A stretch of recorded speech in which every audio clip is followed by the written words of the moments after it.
Kenapa Indonesia umat muslimnya tuh berkurang terus ya? Bahkan digeser sama Pakistan jadi negara nomor 1 populasi muslim di dunia. 240 juta tuh muslim, 98% dari populasi. Indonesia itu sekitar 236 juta. Udah di bawah 90% populasinya itu muslim. Nah, gue ada teori yang mungkin agak cocok logi, tapi mungkin kalian bisa komen juga. Cuma kalau secara statistik, memang dari tahun ke tahun populasi muslim kita tuh turun terus. Dari 95% sampai sekarang di 87%. Ini kalian bisa benerin ya kalau salah ya. Apa ada hubungannya sama fertilitas, jumlah kelahiran muslim di Indonesia yang lebih sedikit dibanding Kristen atau Katolik? 2% dibanding 2,6%. Cocok loginya kalau lihat dari sensus 2010, penduduk beragama Kristen yang berusia di bawah 20 itu lebih besar persentasenya. Yang mungkin ini menuai kontroversi ya. Menurut kalian ini bagus atau enggak? Karena memang Indonesia itu sebenarnya bukan melihat negaranya sebagai negara muslim, walaupun mayoritas penduduknya itu beragama muslim. Kalian sendiri punya teorinya nggak? Ini hal baik atau hal buruk menurut kalian? Ya, itu tadi ulasan dari seorang ya, YouTuber juga, di mana dia mengatakan bahwa umat muslim sekarang makin dikit.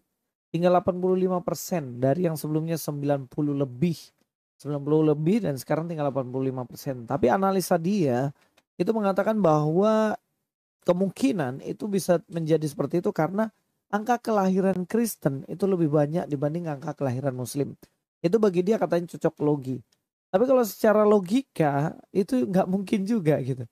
Karena angka kelahiran orang Kristen sebenarnya lebih sedikit dibandingkan angka kelahiran dari teman-teman kita muslim. Karena mereka bisa memiliki anak itu banyak banget gitu.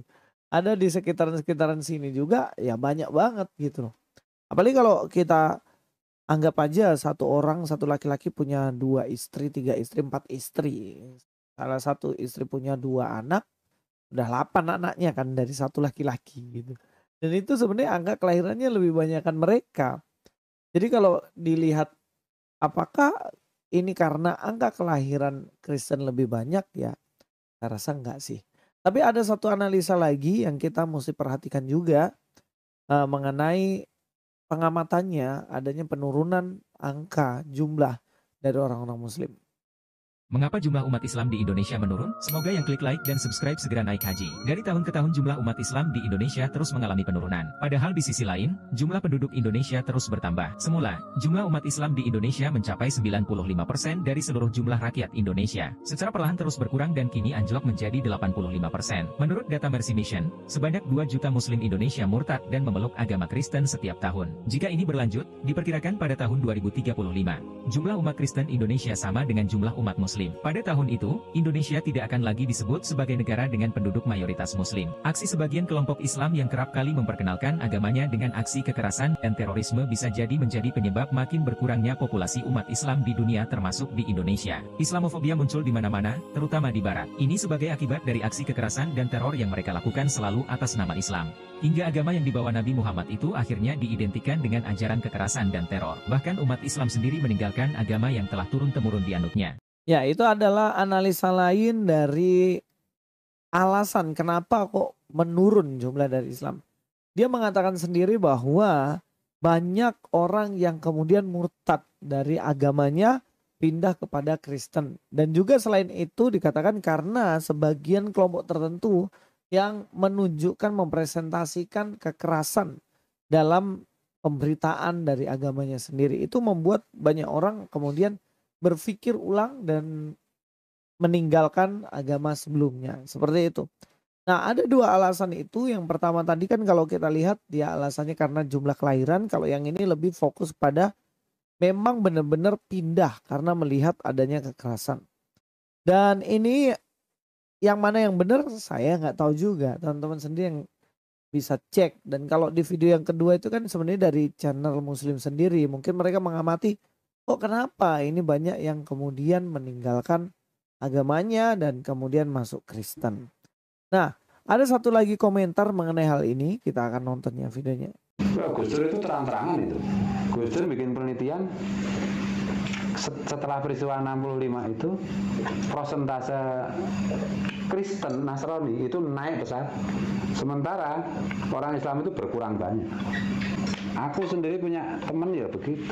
Dia jadi Katolik karena ya mbahnya itu dulu dianiaya karena tersangka PKI itu.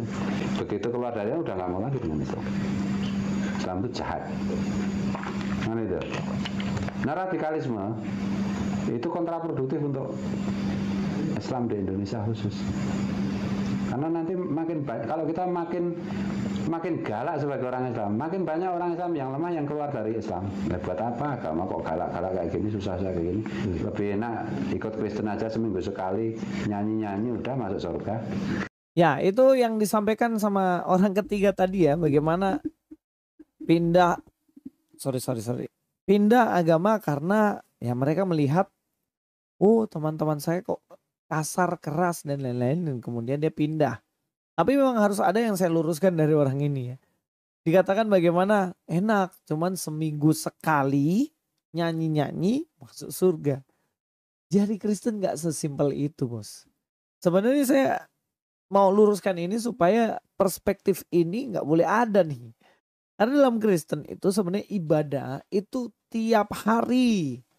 Dan bahkan sehari bisa berkali-kali. Karena ibadahnya memang puncak dari ibadahnya itu di hari Minggu. Itu puncak. Kumpul semua dalam satu gereja dan kemudian mereka beribadah. Di situ gak cuma nyanyi. Di situ belajar Alkitab. Dengar firman Tuhan di situ. Dan juga sharing dan lain-lain. Tapi hari-hari yang lain itu apa? Itu ada namanya komisi atau persekutuan-persekutuan. Biasanya itu ya, ini standarnya ya. Ada komisi pria, bapak-bapak. Ada ibu-ibu sendiri komunitasnya, kemudian remaja sendiri komunitasnya, anak-anak sekolah minggu sendiri, dan kemudian biasanya ada ibadah keluarga, ada pendalaman Alkitab dan lain-lain. Ibadah setiap hari sebenarnya. Secara pribadi juga ibadah setiap hari begitu. Nah ini untuk meluruskan yang tadi, tapi mengenai presentasi yang turun, ya saya sendiri nggak tahu ya. Bisa jadi data itu salah. Bisa jadi memang tidak ada penurunan dari Islam. Atau sebenarnya justru sebaliknya juga. Banyak yang keluar Islam bahkan gak terdata. Yang terdata 85% sekarang kan. Ya mungkin bisa jadi gak terdata gitu loh. Bisa bahkan kurang dari 70%. Nah kalau kita lihat sampai 2035 bisa jadi 50-50. 50-50. 50%. Tapi ya saya nggak tahu lah. Saya mau sampaikan beberapa sejarah ya. Sejarah Kristen pada zaman dulu. Zaman dulu Kekaisaran Roma, Kristen itu minoritas.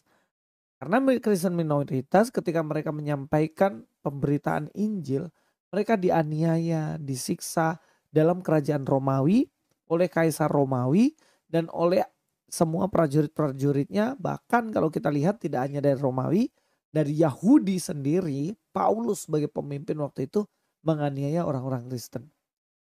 Ya minoritas gitu loh. Di satu negara minoritas, tapi kemudian ada salah satu kaisar itu yang bertobat ya, Kaisar Konstantin. Nah, kaisar ini ketika dia bertobat, kemudian dia kan bikin konsili Nikea. Konsili Nikea ini dikumpulkan semua untuk menyatukan ajaran supaya ajaran-ajaran yang menyimpang diseleksi dan tinggal ajaran yang berat, yang benar seperti apa yang Yesus ajarkan dan para muridnya. Dari situ kemudian ada namanya Decree of Milan.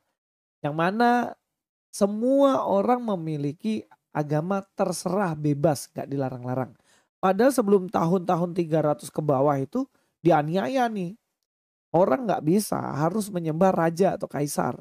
Gak boleh punya agama, gak boleh menyembah yang lain. Tapi ketika kaisarnya bertobat, rajanya bertobat, kemudian dikeluarkan keputusan boleh terserah. Mau agama apapun boleh. Nah kemudian muncul lagi dekret Tesalonika dan mengatakan bahwa Kristen menjadi agama dari negara. Dan dari situ kalau kita lihat ya dari penganiayaan minoritas dan kemudian akhirnya menjadi mayoritas. Ini luar biasa ini. Dan itu bisa terjadi dimanapun, bahkan Indonesia ini. Sekarang mungkin minoritas ya kan. Tapi nggak tahu itu nanti kedepannya bisa jadi. Bahkan ada presiden Kristen pertama di Indonesia ini. Tahu dari mana asalnya ya, pasti akan ada. Oke mungkin itu saja dari saya, Luis Prasetyo sini. God be with you.